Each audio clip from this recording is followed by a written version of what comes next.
आज ग्रामर में हमारा उन्वान है एराब। एराब किसी लफ्ज का सही तलफ़्फ़ुज़ जाहिर करने के लिए उस लफ्ज के हुरूफों पर जो अलामात लगाई जाती हैं उन्हें हरकत या एराब कहते हैं। ज़बर के मायने ऊपर के हैं। ये अलामत हरूफ के ऊपर लगती है, इसलिए इसे ज़बर कहते हैं। ज़ेर के मायने नीचे के हैं। ये अलामत हरूफ के नीचे लगती है, इसलिए इसे ज़ेर कहते हैं।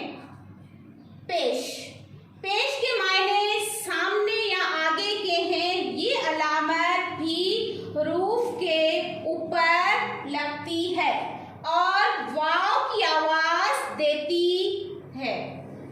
जज़म या सुकून के मायने हरकत ना करने के हैं। जब किसी हरूफ पर ज़बर, ज़ेर, पेश में से कोई अलामत ना हो तो ऐसे हरूफ को साकिन कहते हैं।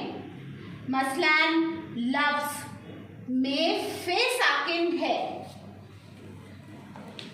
चंद अल्फाज एराब के साथ दर्जज़ील हैं। अल्फाज और तलफ़्फ़ुज़। पहला है इत्तेहाद, तलफ़्फ़ुज़ के साथ पढ़ा जाएगा इत्तेहाद। दूसरा है चुस्त, तलफ़्फ़ुज़ के साथ हम इसे पढ़ेंगे चुस्त। तीसरा है इज्तमा, तलफ़्फ़ुज़ के साथ पढ़ा जाएगा इज्तमा। चौथा है चलन, तलफ़्फ़ुज़ के साथ पढ़ेंगे चलन।